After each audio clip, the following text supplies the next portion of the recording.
Friends అందరికీ hi అండి.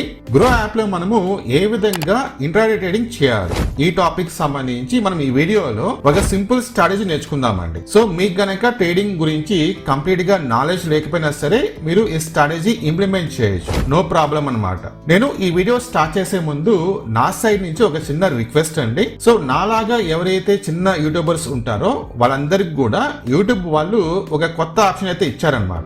Option పేరు వచ్చేసి హైప్. మీరు కామెంట్స్ ని స్క్రోల్ చేస్తే గనక పక్కన మీకు హైప్ ఆప్షన్ కనిపిస్తుంది. సో మీరు గనక హైప్ చేస్తే మన ఛానల్ అలాగే మన వీడియోస్ ఇంకా ఎక్కువ మందికి రీచ్ అవుతుంది. ఆ చిన్న హెల్ప్ అయితే చేయండి. ఇప్పుడు మనము స్ట్రాటజీ ఏంటో చూద్దామండి. సో ఫస్ట్ మీరు గ్రో యాప్ ఓపెన్ చేసుకోండి. ఓపెన్ చేసిన తర్వాత మీరు కనుక స్క్రోల్ చేస్తే మీకు ఆ పర్టికులర్ రోజున ఏ స్టాక్స్ ప్రాఫిట్ లో ఉన్నాయి, ఏ స్టాక్స్ లాస్ లో ఉన్నాయని చెప్పేసి ఒక లిస్ట్ చూపిస్తుంది కదా. ప్రాఫిట్ లో ఉన్న స్టాక్స్ ఆ లిస్ట్ లో నుంచి మీరు ఒక 4 to 5 స్టాక్స్ ని పికప్ చేసుకొని డిఫరెంట్ ట్యాబ్స్ లో చార్ట్ ఓపెన్ చేసుకోండి. చార్ట్ ఓపెన్ చేసిన తర్వాత అన్ని చార్ట్స్ లో మీరు 15 మినిట్ టైం ఫ్రేమ్ పెట్టుకోండి. అంటే 9:15 నుంచి 9:30 వరకు ఏదైతే క్యాండిల్ ఫామ్ అవుతుందో ఆ క్యాండిల్ మీరు అబ్జర్వ్ చేయండి. సో ఆ క్యాండిల్ గ్రీన్ క్యాండిల్ ఫామ్ అవుతుందా లేకపోతే రెడ్ క్యాండిల్ ఫామ్ అవుతుందా మీరు అబ్జర్వ్ చేసిన తర్వాత ఒకవేళ మీకు గనక గ్రీన్ క్యాండిల్ ఫామ్ అవుతే దాని మీనింగ్ ఏంటంటే ఆ పర్టికులర్ స్టాక్స్ లో బయర్స్ చాలా స్ట్రాంగ్ గా ఉన్నారని చెప్పేసి మీనింగ్ అనమాట. కాబట్టి మనము ట్రేడింగ్ ఎలా ప్లాన్ చేస్తామంటే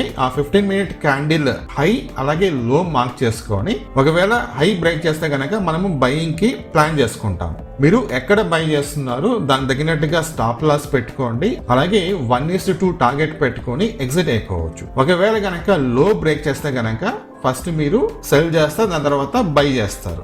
ఇంకా మీకు బెటర్ రిజల్ట్స్ రావాలంటే మీరేం చేస్తారంటే ట్రేడ్ తీసుకునే ముందు వాల్యూమ్ చెక్ చేసుకోండి. అలాగే ఏమన్నా ప్రైస్ యాక్షన్ ఫామ్ అవుతుందా చెక్ చేసుకోండి. దాని తర్వాత ఇండికేటర్స్ అనమాట, వ్యాప్ ఇండికేటర్ కావచ్చు లేకపోతే MACD ఇండికేటర్ కావచ్చు.